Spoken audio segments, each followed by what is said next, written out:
Hello, this week's video is going to show you how to set up the creeper. And that is a new tool that's available in Borland Genetics version 3. And what its primary purpose is going to be to assist with reconstruction workflows and tell you what it thinks you should do next in order to achieve maximum reconstructions for anyone that's possible based on the data that you have. So it requires a little bit of setup, and I'm going to show you how to do it. So first, before I go into Borland Genetics, though, I want to show you what I'm working with here. I have on my OneDrive on the cloud, and you could do this on your own computer, but I like to store my data there, so in case something happens to my computer. I've created a project data library called Margaret Rice Project. So I am going to point Borland Genetics to that directory rather than the default data library. So let's do that first. Go to open the tools. I'm going to go to creeper mode.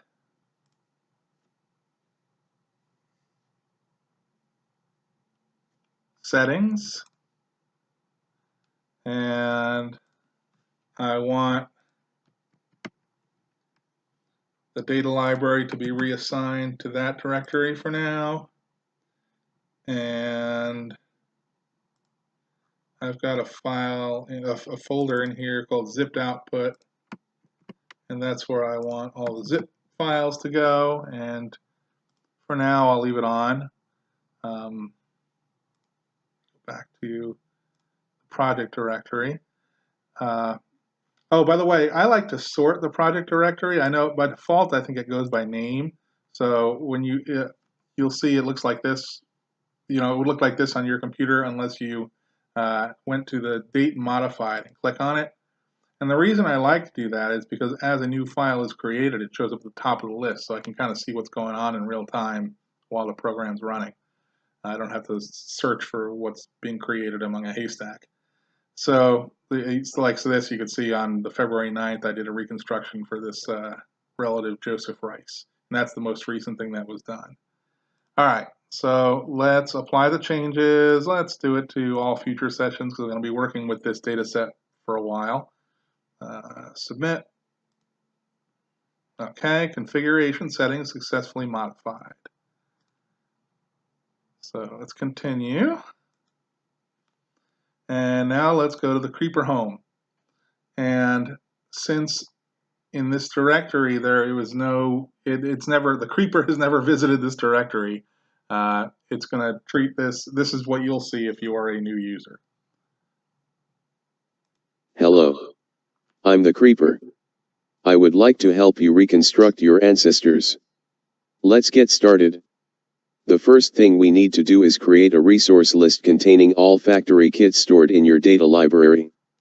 By factory kits, I mean raw data files you downloaded from testing companies such as Ancestry, 23andMe, Family Tree DNA and MyHeritage.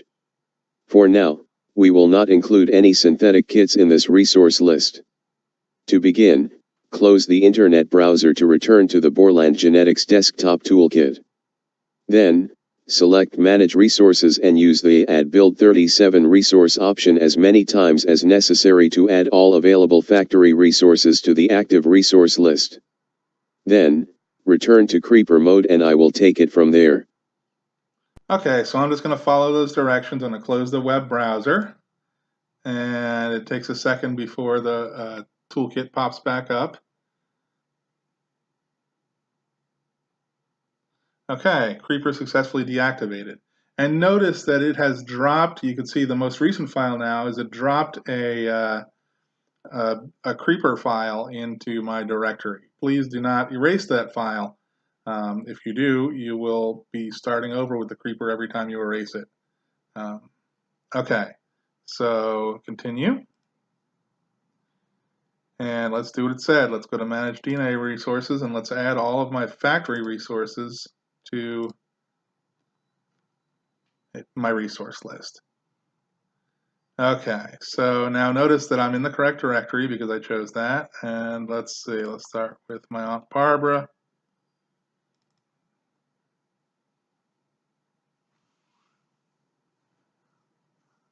Okay, she's female. Ged match a number in later. Okay, next one. Alright, there's my mother.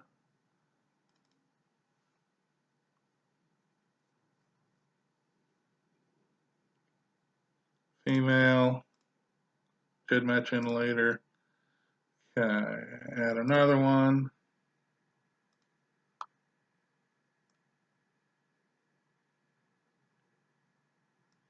There's my ancestry kit we'll add.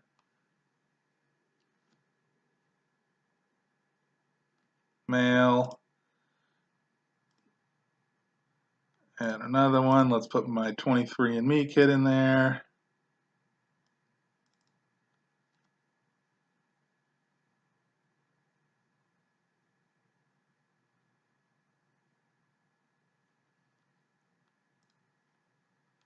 Okay. Let's get my cousin Paula.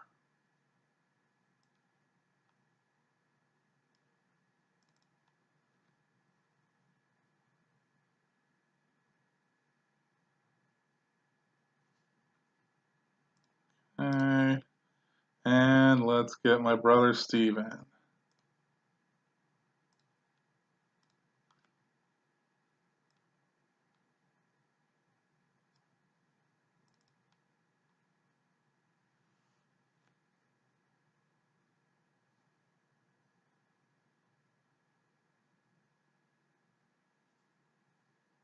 Okay. So I followed the creeper's instructions. I didn't put in the Ged match numbers, but I'm going to do that later. And I have all 6 factory resources in my active resource list now. So let's go back to the main menu and let's go back to the creeper tool.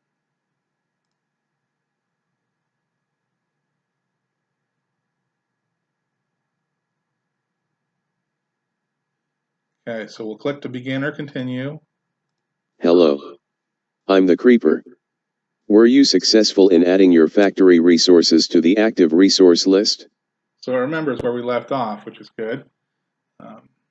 And so if I'm going to the creeper and you are going to the creeper and somebody else is going to the creeper, they're going to have a different set of messages depending on what it thinks you need to do next. Okay, so yes, we were successful in doing that. If you say no, it's going to refer you to the Facebook group and maybe some customer support where you can learn how to unzip the files and things like that. Okay, yes, I was. Excellent. Now, let's add a little information about each kit's donor. Click Review My DNA Resources to continue. Please complete the empty fields with information pertaining to each of the DNA donors. In order for Creeper tools to work properly, you must assign each donor a unique combination of name and birth year. However, if 2 or more resources pertain to the same donor, perhaps data received from different testing companies, make sure that the information in the name and date fields are exactly the same. If a donor is deceased, you should also enter the death year, if known. Leave the death year blank for all living donors. You may also want to use this opportunity to review the Ged match numbers associated with each resource for accuracy. If you accidentally omitted any DNA resources, don't worry. You can always add them later. Rather, focus on accurately completing the information for these resources. When you are done, click Submit. Okay, so let's just start some data entry here. I'm not going to put in everything here because a lot of these want to keep their information private, but I'm going to do the minimum to make them each unique in the creeper's eyes as it suggested. Okay, well, put my last name there. You know my last name.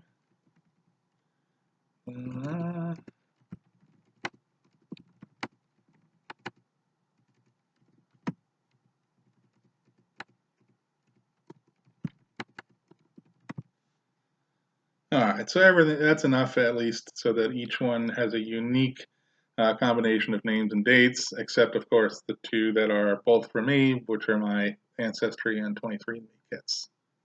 Submit. Great. You should see a success window.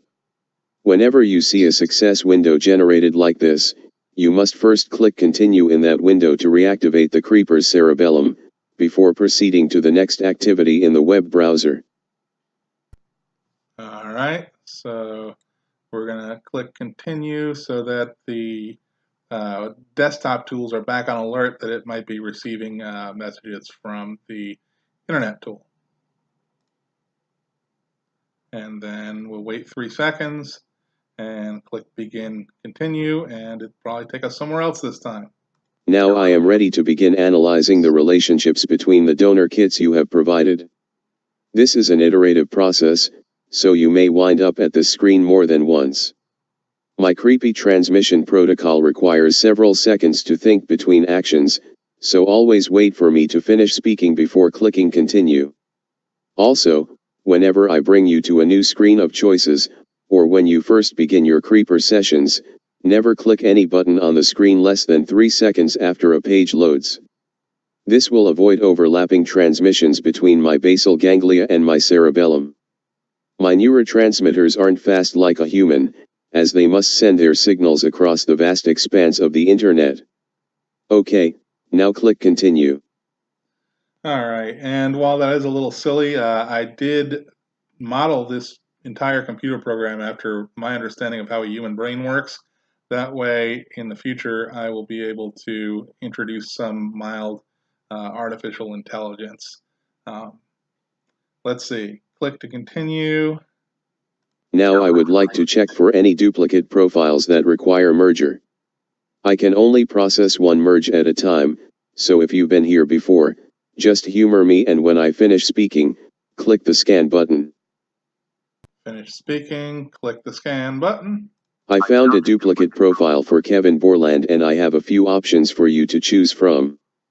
Please examine the DNA kits I've identified as belonging to the same donor below. On the one hand, if they do not all represent the same donor, please provide a unique combination of first, middle, last name and date so I don't keep flagging them as potentially duplicate. On the other hand, if they indeed correspond to the same donor, you may select which kits to merge for this project. Any kits you do not include in your selection will be removed from my hippocampus, but will still remain in your data library should you change your mind later. Okay, so I've got a couple things to say about this screen. That first top part, the chart, is in case there's a mistake. So, like for example, my brother's name is Stephen, and so is my father's. They have the same middle name too. And if I was lazy and didn't put in the years, the program might say, "Ooh, duplicate." But I'll be able to see there that from the kit names that that's not the case, and then I'd go make a change. I would change the birth date, the birth year, to be different from my brother's kit than from my father's had I made that mistake. But here in this case, they actually are for the same donor. These are my Ancestry version 1 and my 23andMe version 4 kits, and I would like to merge them. But let's talk about that for a second, because I know there are some issues with some kits not merging properly. I have not gotten my hands on a 2019, the brand new family tree DNA format, and I heard there are problems with that in terms of compatibility with my software. So once I actually have one of those, I will get to work on updating the desktop toolkit, which is where all of the processes are stored, and making my program compatible with that as well. But sometimes if you've got tested with like 5 companies, the files are just going to become so large that it will crash your computer for memory loss, for memory leakage, or whatever you want to call it. Basically, it'll require too much memory to do any useful processes with a kit that is merged with too many SMPs. So let's say I only have 2 choices here because I've only tested myself with 2 companies. But let's imagine there was a third. Let's say there was a MyHeritage at the bottom. So I would be able to click 1, 2 and leave the MyHeritage one blank if I only wanted to include those 2, or click just the Ancestry and the MyHeritage and then leave the 23andMe kit out of the equation. Or I could just click only the 23andMe kit and not the MyHeritage and not the Ancestry kit, and it won't do any merger at all. It'll just, use the one kit that you've chosen. And sometimes that's preferable if all of the kits that you're comparing to are on the same template. Then just because you tested with more than one company, there's not really any reason to make your computer run tons slower. But that's not the case with my kits. I've had donors that have tested with all kinds of companies. So I am in fact going to click both, and I am going to merge them together. So let's merge the profiles, and this was formerly Humpty, well, it still is, but this is the Creeper's, the skin version of, I guess you call it, a Humpty Dumpty Option 3. In a few minutes, when the progress bars finish their dance, I will check for any additional duplicate profiles that require merger. It is imperative that you wait for the success window to appear and that you click continue in that window before you attempt to proceed with any Creeper tools in the web browser. Do not, under any circumstances, close or navigate away from my dedicated web browser while you are waiting. If you want to surf the web, you may open a separate web browser window and do so there.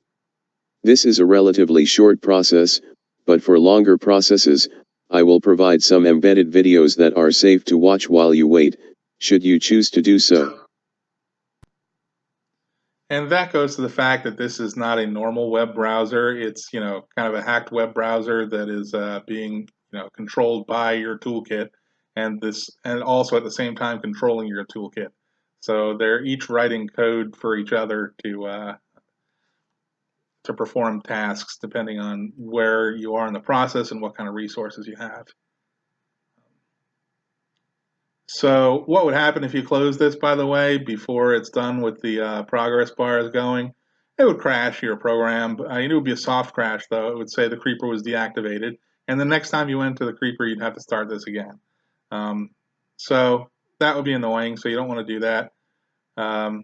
But the flip side of that is, okay, so let's say you tried merging 3 kits and one of them was a problem and it crashed on its own, in which case it'll be a soft crash and it'll just close your web browser and it'll say your Creeper was deactivated. And you just go back into the Creeper and you try to figure out which one is the problem kit and don't include that in your merge. And report that to me, because I do want to know what I do eventually want to have every kind of kit compatible with each other, and I'm not sure in some instances why it's not. Sometimes it's just going to be because the file's too large and it's going to be a memory issue. But like the family tree DNA 2019, I was just made aware of that, and if somebody didn't tell me, I would have no idea that they were not compatible. And I don't know if living DNA is compatible with my tools or not, because I haven't tested that either.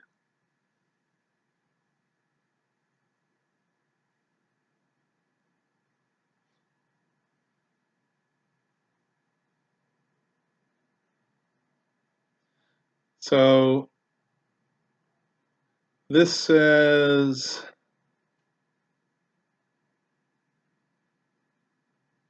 well, it doesn't give me a time limit on how long it will take for this to happen, but it's only merging 2 kits. It shouldn't be too long.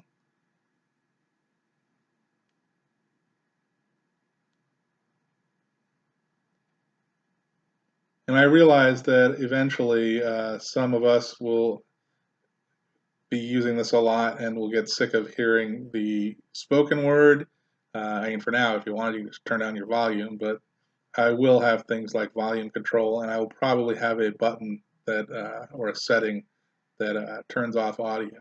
But if you do turn off the audio or turn off the volume, just remember that every time a new screen comes up or whatever, just wait 3 seconds before you start using it. It's got to entirely load the page.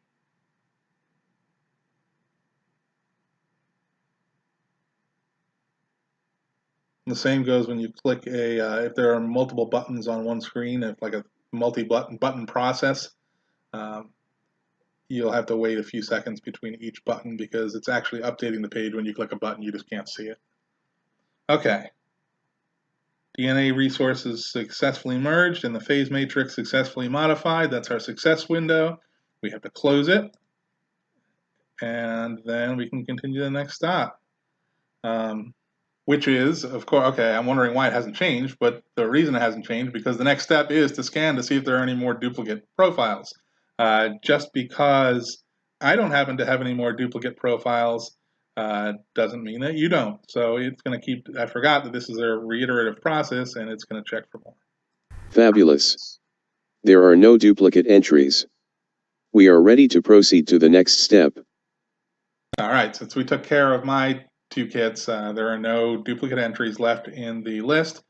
So we're going to move on. But had me stumped there for a second. I was wondering why it wasn't going on to the next screen, but it's because it's an iterative process, and it requires you to keep scanning until it finds no more before you go on to the next step. So let's continue. Now I need to do some DNA comparisons between the kits you've provided. Based on the number of relatives you have tested, this will take upwards of 13 minutes on your average computer. I've written a script for you so that we may complete this task automatically. First, click the download button to download the script to your downloads folder. Then, move the script file calculatephasematrix.bgx to your project data library. Then, come back to the dedicated Creeper browser and click the Initiate button to run the script on your computer.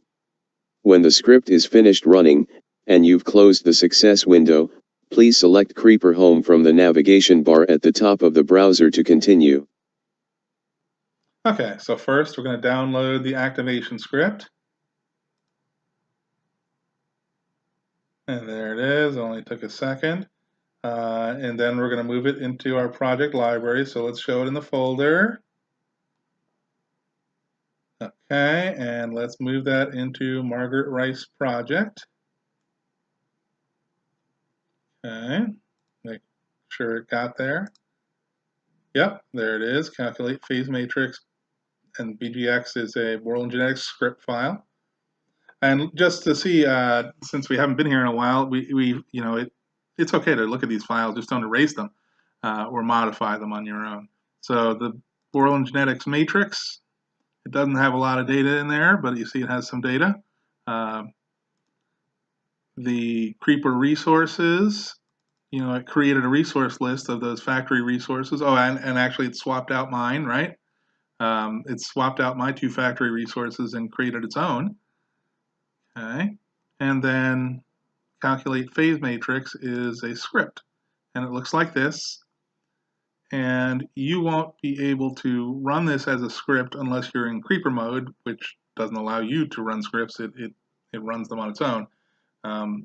So no point of trying to run this from outside Creeper mode. It will crash. It's designed specifically to work within Creeper mode.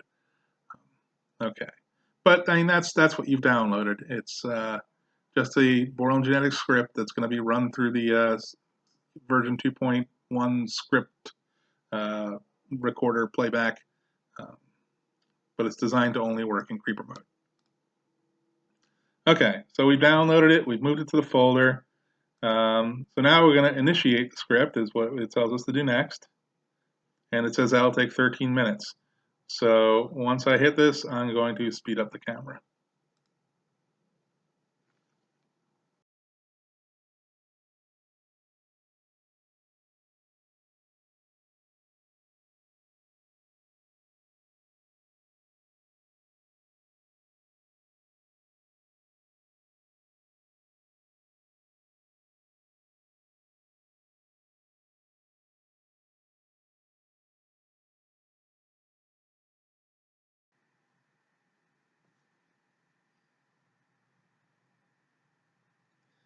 All right, well, that said it would take 13 minutes and it took 26 minutes.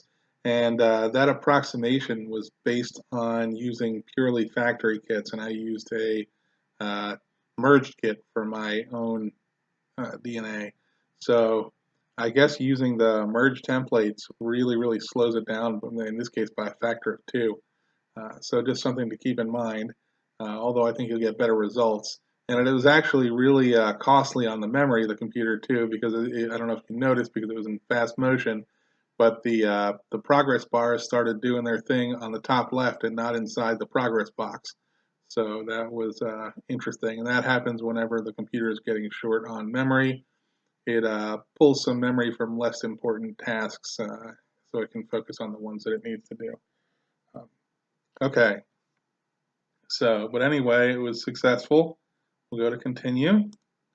And now we will follow the directions.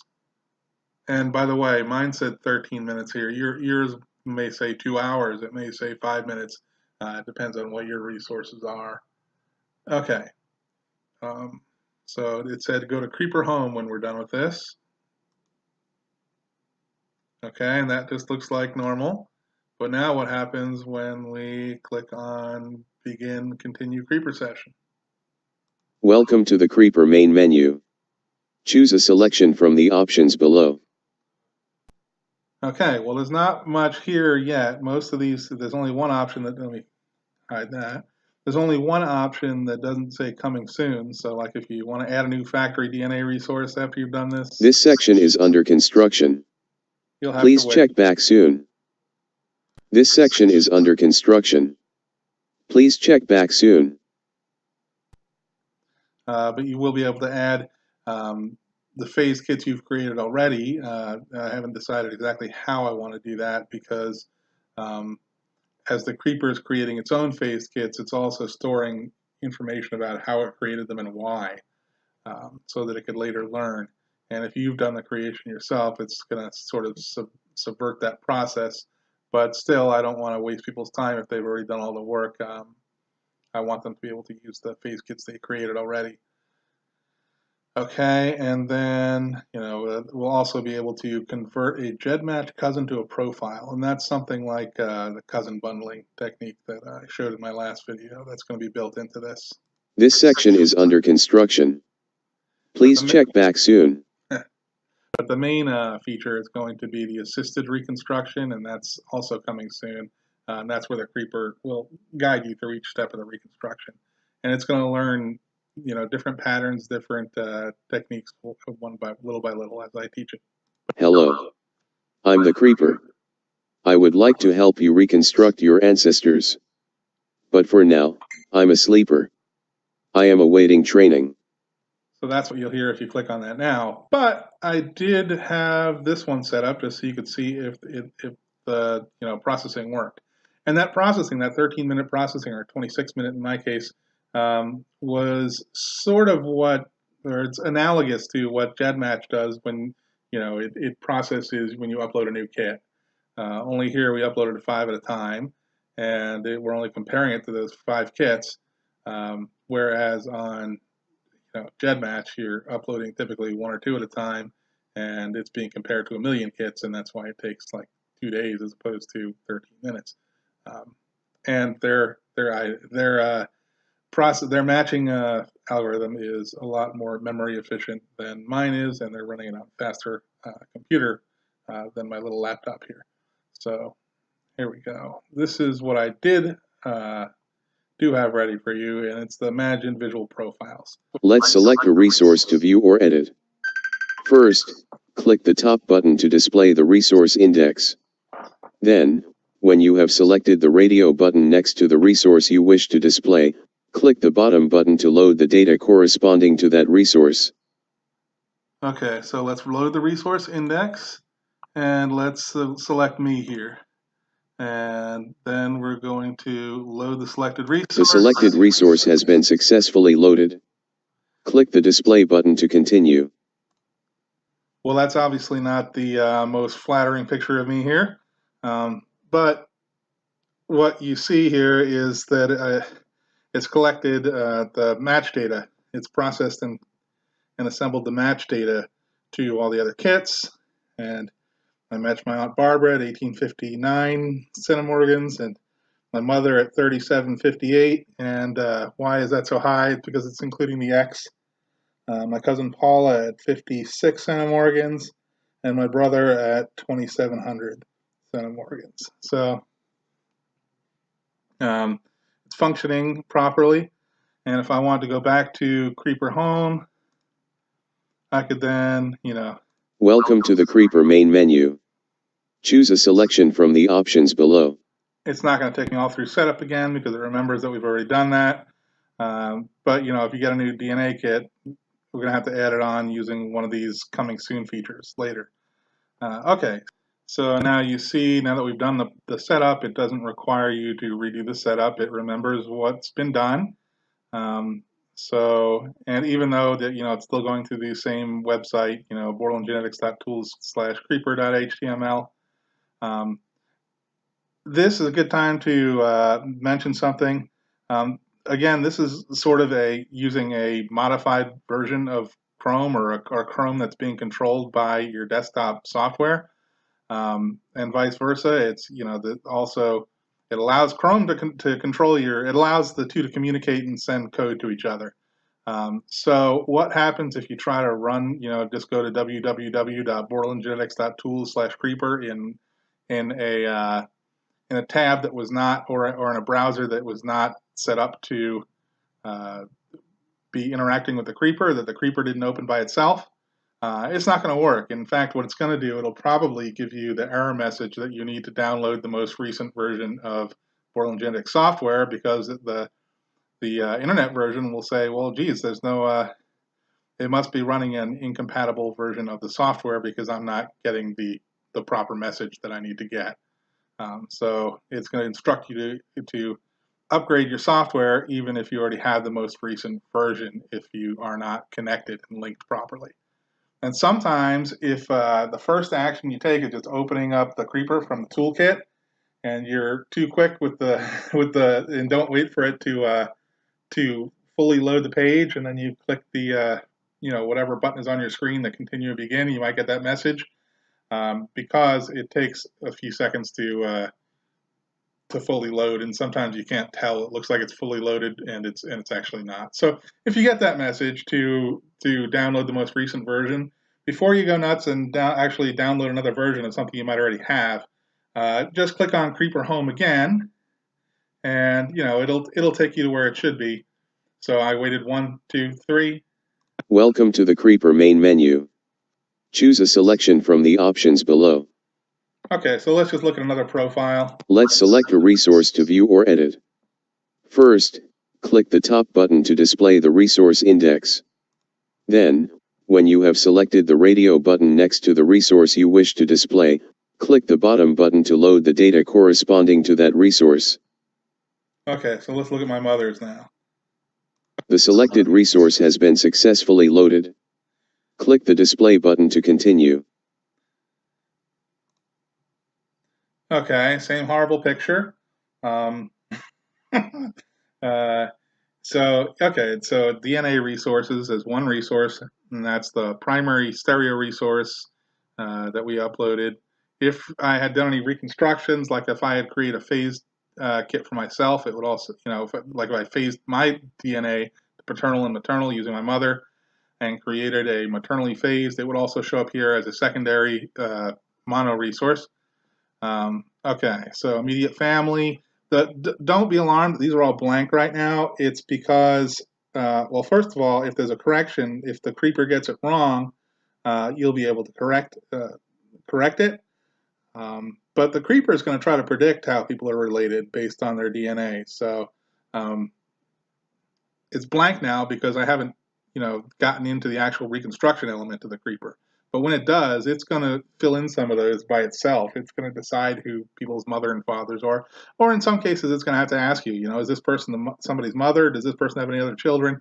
But this is not designed so that you could import your GEDCOM into it, and I don't think I want it to be that way. I want it to be limited in scope of the family tree, structure that it's working with, in order to, so it runs quickly, to linking the family that you have tested, so it knows how to, treat your reconstructions, rather than just searching through an enormous tree, looking for distant cousin relationships and things like that.